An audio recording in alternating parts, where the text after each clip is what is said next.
Olá! Hoje em nossa pós-graduação em Trabalho Social com Famílias, iremos trabalhar a disciplina Trabalho com Grupos. Eu sou a professora Fernanda Nascimento, pedagoga, e hoje estarei com vocês. Para começo de conversa, precisamos verificar e analisar o nosso objetivo geral, que é estudar e iniciar o aluno no trabalho com grupos, estudar os principais fenômenos e processos grupais e as contribuições teóricas fundamentais para análise e intervenção em grupos. Sendo assim, iremos analisar os fenômenos do processo grupal, planejar estratégias para realizar diagnósticos e avaliação de processos psicossociais de grupo. Tudo isso vindo de um embasamento teórico a respeito de como essa metodologia pode se dar de forma efetiva na prática. Para começar nossos estudos, é preciso entender que para qualquer trabalho a ser feito, existem diversos caminhos de ensino e aprendizagem, onde o método e a didática utilizados podem gerar diversos resultados. Alguns demandam análise e se favorecem quando recebem diversos olhares e interpretações diferentes. Sendo assim, entenderemos melhor esta afirmativa ao entrar com mais detalhe em nossa disciplina. Vamos começar com algumas análises de alguns teóricos que defendem o trabalho em grupo. O nosso primeiro teórico é Vasily Vassilovski-Davidov, um psicólogo russo que liderou o Instituto Psicológico da Academia Russa de Educação. Utilizaremos as ideias dele a partir do momento em que ele fala sobre teorias de atividade baseada em construções sociais. Ao falarmos de Davidov, precisamos iniciar a partir do seu entendimento e da sua teoria sobre a atividade. Teoria essa que aponta para construções de atividade de estudo planejadas, monitoradas, conduzidas e avaliadas, levando em consideração o sujeito envolvido em todos esses aspectos, para que ele possa desenvolver tanto associações intelectuais como sociopsicológicas. Esse último, quando nós falamos de associações sociopsicológicas, nós podemos levar para o rumo em que Davidov tem uma grande influência em conceitos apresentados por Vygotsky. Sua teoria também veio de construções e análises que ele fez através de estudos da obra de Vygotsky. Mas quem foi Vygotsky mesmo? Vamos relembrar rapidamente? Levi Vygotsky também foi um psicólogo russo que apresentou pesquisas na área do desenvolvimento psicológico, alinhada a questões sociais. Ele propôs que o desenvolvimento intelectual se dá numa relação dialética entre o sujeito e a sociedade, e que cabe ao professor o papel de mediar essa relação. Sendo assim, podemos analisar que a teoria de Vygotsky leva a aprendizagem na relação a uma interação social, relação com outros indivíduos. Um desenvolvimento cognitivo que não se dá apenas pelo desenvolvimento da pessoa em atividades que ela propõe a si mesma, mas em sua relação psicossocial, envolvendo a sua teoria socio-interacionista, onde o ser humano ele precisaria tanto do seu saber pessoal, o seu saber atual, quanto ele precisaria de uma mediação, de uma reação social, de uma relação social, para atingir assim uma zona de desenvolvimento potencial, ou seja, construir um conhecimento baseado em suas vivências sociais. Portanto, Davidov incorporou conceitos de Vygotsky em sua teoria desenvolvimental, levando em consideração que o desenvolvimento de um sujeito pode ser orientado junto a conceitos oriundos de relações culturais, socioculturais ou mesmo de diversas nuances observadas em qualquer tipo de relação humana, o que implica em importantes mudanças de conceitos teóricos e práticos, ou seja, o processo do desenvolvimento humano dá-se uma relação de crescimento individual que vem ser ampliado por fatores socioculturais em relações estabelecidas em grupos.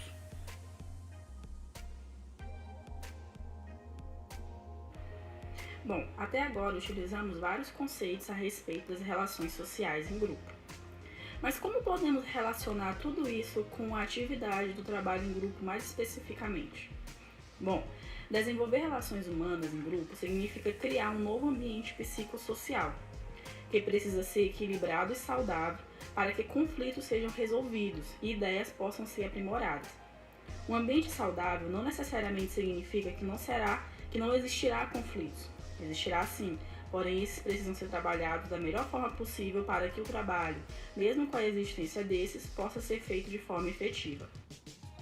É nessa perspectiva que entramos agora com um conceito muito importante de Leontiev, Alexei Leontiev, psicólogo russo que trabalhou próximo a Vygotsky, na teoria do desenvolvimento humano, em questões sociais do desenvolvimento humano. Leontiev também teve fortes influências nos estudos de Davidov. Vamos entender também o porquê. Porque foi Leontiev que frisou a importância da atividade social coletiva das pessoas, derivada de uma base de atividades individuais. E como colocado muito bem no artigo das professoras Thelma e Solange, a concepção materialista histórica e dialética como método de análise da psicologia contemporânea, artigo esse que estará em nossas referências para futura leitura após aula, foi em uma conferência de 1940 que Leontiev afirmou que a essência da atividade humana pressupõe não somente as ações de um único indivíduo, tomado isoladamente, mas também suas ações nas condições da atividade social, é dizer, pressupõe certa atividade conjunta, o vir a ser humano como processo social. E é nessa perspectiva que temos a atividade humana determinada em sua prática social, ligando a formação do indivíduo diretamente com a construção de suas necessidades e influências que mudam a partir do momento que interesses e posições de outras pessoas passam a fazer parte do seu meio social. E essas influências não vão só necessariamente mudar, como elas vão contribuir também para que uma ideia seja aprimorada, que um conhecimento prévio seja aprimorado, que novas ideias possam surgir. E é tendo isso em mente, esse embasamento teórico a respeito do trabalho em grupo, que nós vamos entrar agora em questões mais específicas dessa proposta de trabalho. Bom, vamos lá. A partir de agora, nós vamos trabalhar a nossa disciplina dentro de alguns tópicos. O primeiro deles são a respeito das relações humanas em grupo. Esse tópico é mais para frisar que construir relações humanas em grupo nos leva a 4 pilares principais: confiança mútua, o compartilhamento de pensamentos, a distribuição de tarefas e a construção do conhecimento. E é nessa perspectiva que os frutos das interações humanas devem desenvolver diferentes habilidades que irão interagir em prol de um objetivo. Ou seja, estabelecer um grupo onde pessoas com diversos pensamentos diferentes irão estar presentes, ter em mente que é preciso conhecer. É preciso ter um bom embasamento para saber trabalhar com esse grupo, mas também entender que a teoria que vai ser aplicada ali pode ser moldada a partir da realidade que nós vamos encontrar. Não vamos levar uma teoria pronta para trabalhar com relações de um grupo. Tenha em mente que o planejamento para aquele grupo pode mudar, que essa teoria pode ser adaptada, outra pode entrar de acordo com a realidade atual daquele momento. Nesse segundo tópico, vamos falar mais especificamente a respeito de alguns objetivos específicos que devem ser levados em consideração sempre que você vai promover uma dinâmica em grupo. Um trabalho em grupo, seja ele a partir do momento que ele envolve pessoas de com diferentes ideias, de diferentes áreas, em situações diversas. Aqui é preciso ter em mente que para um trabalho em grupo fluir de forma satisfatória, é necessário que todos os envolvidos estejam dispostos a colaborar e a observar e participar posteriormente, a entrar e a contribuir no que é proposto de alguma forma. E para isso, a pessoa que vai aplicar essa dinâmica, esse trabalho, ela precisa conhecer os envolvidos, assim estabelecendo propostas de atividades, que nós vamos ver alguns exemplos posteriormente. Para isso, eu separei aqui para vocês alguns objetivos que devem ser traçados. Esses objetivos, eles são muito interessantes e eu retirei eles a partir de um estudo de uma publicação da Revista de Saúde Pública de São Paulo. E os primeiros objetivos dizem o seguinte, que para esse trabalho fluir de forma positiva, nós precisamos desenvolver e aprimorar habilidades para trabalho em equipe, uma relação entre teoria e prática, como nós já conversamos anteriormente, estabelecer, conhecer a teoria, aplicar na prática, mas também entender que nenhuma teoria ela deve ser levada ao pé da letra quando você tem uma realidade. Ela precisa ser adaptada, precisa ser modificada, e para isso o planejamento dessa dinâmica, dessa atividade em grupo, ele precisa ser sempre disposto, ele precisa estar sempre aberto a modificações. Outro objetivo aqui também é aumentar a sensibilidade dos participantes em relação às propostas das ações e suas consequências em relação ao todo. Ou seja, é entender que a sua ação vai afetar o outro e a ação do outro vai lhe afetar também, como a sua ação vai afetar o grupo como um todo. O outro objetivo é analisar como as relações sociais interferem no grupo e em seu desenvolvimento. É verificar que a sua proposta de interferência, o seu trabalho, ele vai interferir naquele grupo não somente no momento em que ele está formado, mas também vai refletir em questões sociais quando esse grupo se desfizer e as pessoas participarem, tiverem encontros e outros momentos com outras pessoas. Então, o que vai ser desenvolvido ali precisa ter esse caráter significativo para que a pessoa possa levar para a vida, que ela possa ter um entendimento a partir do que se foi trabalhado. E outro objetivo é possibilitar momentos de discussão em pontos de concordância e discordância. É entender, como nós já falamos, que o grupo ele vai participar de momentos de tensão, podem ocorrer discussões, podem ocorrer divergências de pensamentos e você vai ter que estar apto para trabalhar nesse momento, para poder saber direcionar as pessoas. E ao mesmo tempo saber que as pessoas elas vão procurar coisas em comuns com os outros, podendo formar as famosas panelinhas que entram aqui também. E isso pode ser trabalhado, pode acontecer de forma saudável ou não, vai depender de como nós vamos conseguir gerar dinâmicas e atividades que as pessoas possam trabalhar da melhor forma possível juntas, mesmo que elas se deem melhor com pessoa A ou B, que saibam que aquele trabalho feito entre elas também vai ter que ser um trabalho proposto para o todo. E outro objetivo muito importante é possibilitar aos envolvidos uma análise e autoavaliação para verificar as mudanças no desenvolvimento das interações sociopsicológicas. Ou seja, não adianta apenas aplicar. As pessoas elas têm que avaliar tanto o seu trabalho quanto o que elas conseguiram perceber de mudanças em si mesmas. Então é muito importante aqui que essas relações sociais elas tenham reflexos nas interações individuais das pessoas, que elas consigam ver em si mesmas, que elas conseguiram mudar a partir das suas relações com os outros. E discutindo esses objetivos, como eu citei, que eu retirei de um artigo do André Francisco, no Departamento Público da Faculdade de Saúde da Universidade de São Paulo, que nós vamos entender como essas dinâmicas em grupo, como esse trabalho em grupo pode ser aplicado nos mais diversos grupos sociais, inclusive em famílias, que enfrentam problemáticas específicas, sejam problemas com violência, sejam problemas com informações, uma família que tem uma jovem grávida, uma família que precisa ter conhecimento a respeito dos seus direitos sociais, seja no recebimento de um recurso ou um benefício público, etc. Então, tudo isso pode ser trabalhado dentro dessas dinâmicas. E agora nós vamos verificar um pouco mais como essa experiência pode ser significativa para os mais diversos grupos ao ser aplicada de uma forma específica, tendo objetivos válidos a serem alcançados. Para o último tópico, iremos falar um pouco sobre as experiências de trabalho em grupo. É um fato que o desenvolvimento de uma relação de trabalho em grupo será aprimorada cada vez mais que se propor a aplicar ou participar de um grupo. Sendo assim, através das experiências é possível conhecer a si mesmo e o que você desempenha melhor, ou conhecer o perfil do público ao qual você irá desenvolver alguma ação conjunta. Algumas dinâmicas podem aumentar essa experiência e contribuir para a coleta de informações.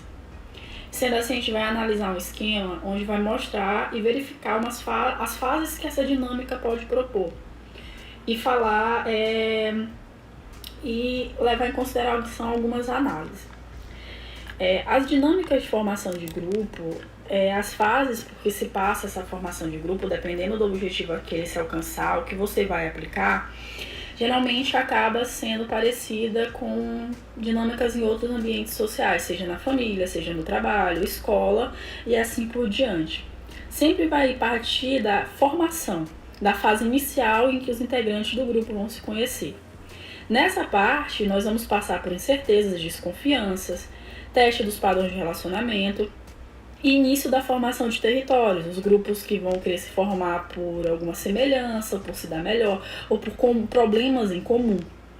Nessa parte aqui é muito importante a mediação do coordenador, do técnico, da pessoa que vai estar à frente desse grupo, para que leve ao grupo a sensação de confiança, onde ele vai trabalhar da melhor forma possível. Uma segunda parte seria a tempestade.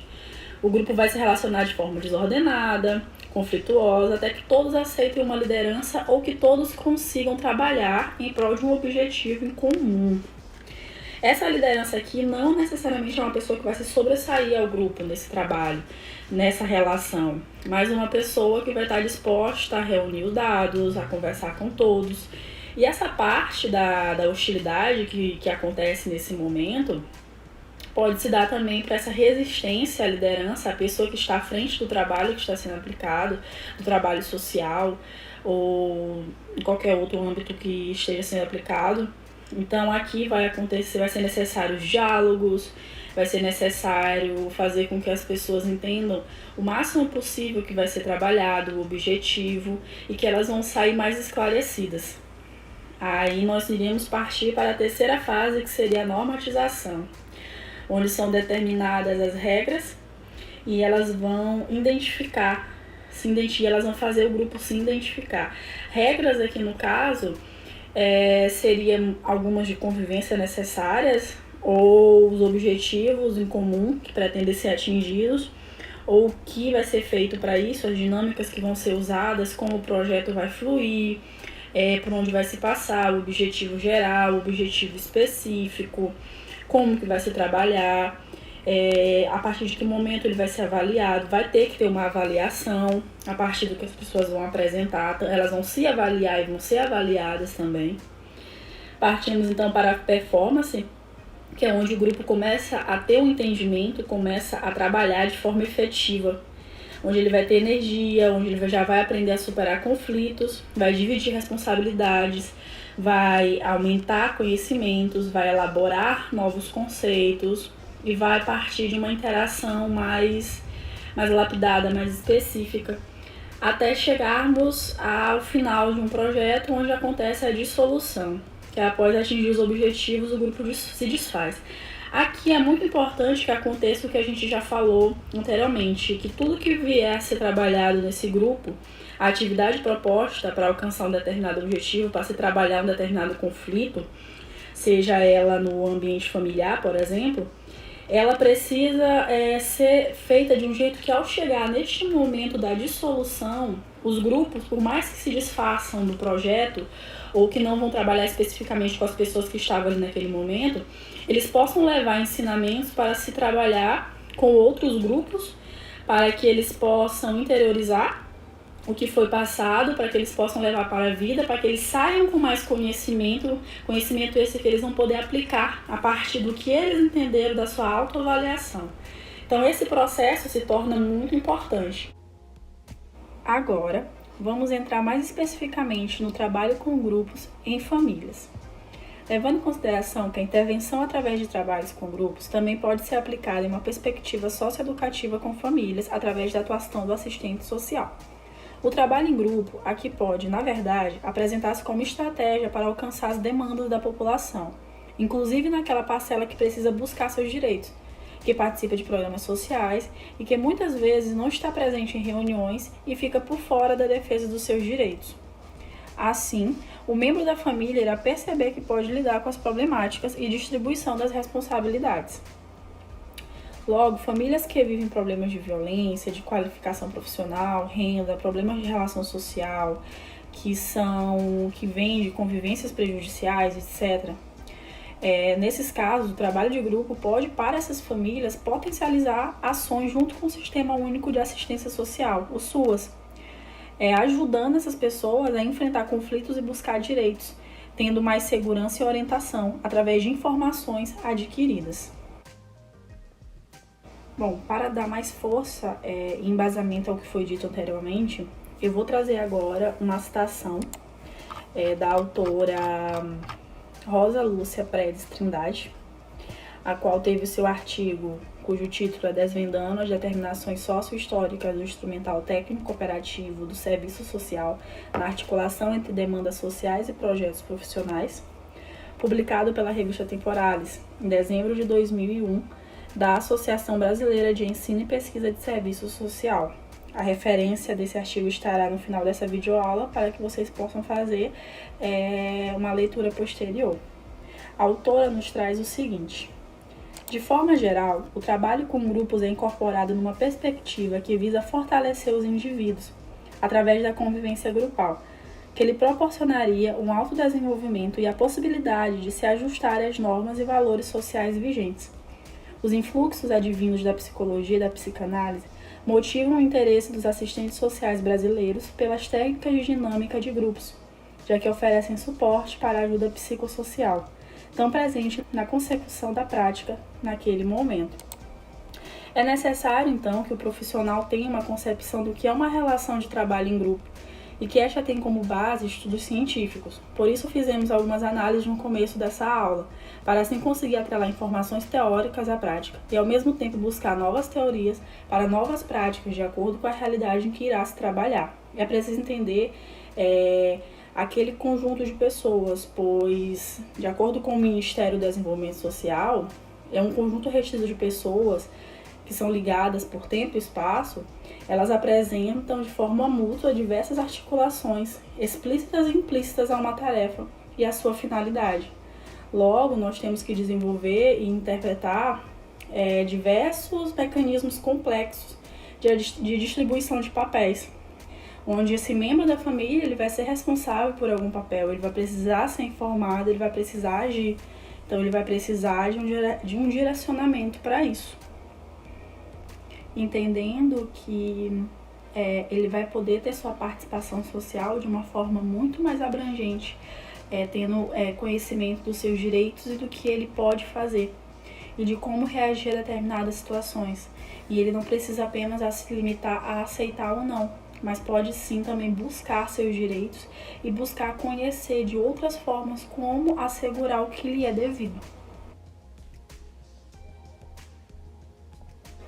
Sendo assim, a família pode participar ativamente em um grupo, seja formado por pessoas da mesma família ou por diversos membros de famílias diferentes, misto de idades ou estabelecendo um padrão.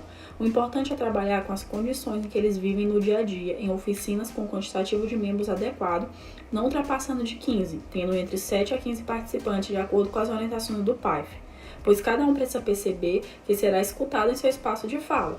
Outro ponto é o aproveitamento do tempo. Para isso, o planejamento é de extrema importância. Tenha em mente que 2 horas, às vezes, é muito para um membro de alguma família. Então, é preciso que o tempo seja o suficiente para se aplicar oficinas, dinâmicas e avaliações. Esse último, muito importante, tanto para saber como o seu trabalho está sendo feito e sendo recebido pelos participantes, quanto também a autoavaliação, para que os participantes consigam identificar os seus processos de mudança ao longo da aplicação do projeto em grupo. Outro ponto a ser analisado é que, mesmo com esse atendimento em grupo, as famílias precisam continuar o atendimento nas acolhidas particularizadas, como prevê o Centro de Referência de Assistência Social, o CRAS. De acordo com o caderno de orientação do PAIF, esses atendimentos e acolhidas podem ser feitos no CRAS e em espaços físicos selecionados que levem segurança para tratar das demandas de vulnerabilidade das famílias, ou em domicílio, sendo que neste último é preciso respeitar os termos de privacidade a partir do consentimento da família. É preciso levar em consideração também o formato das oficinas, o local, como dito, o número de encontros, que podem ser divididos de forma semanal, quinzenal, mensal. A sugestão de temas que tem que ser abordada nessas famílias tem que ser referente à realidade vivida também desses membros. E outra questão é a respeito da avaliação, como dito anteriormente, dessas oficinas. Não esqueça que é necessário também fazer o registro das oficinas com as famílias. Isso é muito importante para a avaliação de efetividade de ação do PAIF e também contribuir para o seu aproveitamento e aprimoramento, onde os profissionais devem encerrar essas oficinas de forma a fazer devolutivas individualizadas e coletiva dos participantes, mostrando quais foram os benefícios e aquisições daquele momento, trabalhando com essas questões e situações de vulnerabilidade vivenciadas por aqueles participantes. Nada vai ser feito sem um direcionamento e um motivo para ser analisado. E mais uma vez, não esqueça que, de acordo com as orientações do PAIF, as temáticas sugeridas devem ser adaptadas, ajustadas às características territoriais, às demandas da família e da comunidade, Não se deve reproduzir as sugestões descritas de forma automática e acrítica, ou mesmo seguir sugestões apresentadas de maneira estanque, com temáticas fixas. Estas precisam ser construídas a partir das demandas das famílias, identificadas pelas características do território. Essa é uma orientação que se encontra na página 34 do Caderno de Orientações do PAIF. E é muito importante que seja analisada, como dito ao longo do processo dessa aula. Teorias aplicadas às práticas servem como primeiro embasamento, mas é muito importante conhecer o local e o que vai ser aplicado de acordo com a realidade daquelas pessoas e o que vai ser vivenciado ali. Teoria casa com a prática, mas a prática também faz a reformulação das teorias. Coordenar grupos assim não é uma tarefa fácil. Temos as demandas sociais atreladas a demandas institucionais. O quantitativo de participantes, a mudança dos coordenadores do grupo, a distribuição ou falta de recursos, um local para aplicação das atividades, etc. E é importante lembrar que, participando ou não dos grupos, é preciso sempre buscar trazer as famílias e reforçar o fato de que estas ainda terão seus atendimentos individuais especializados, de acordo com suas especificidades. Sendo assim, o planejamento de atividades com grupos familiares deve passar desde a elaboração de um projeto com objetivos claros e definidos à proposta de temas relevantes. A família precisa de proteção para cumprir suas funções. Pensar no trabalho em grupo para alcançar a autonomia das famílias é buscar uma análise teórica para as práticas possíveis, para obter resultados concretos. Sendo assim, vamos finalizar aqui essa videoaula. Eu espero que tenha sido proveitosa para todos vocês. Até a próxima!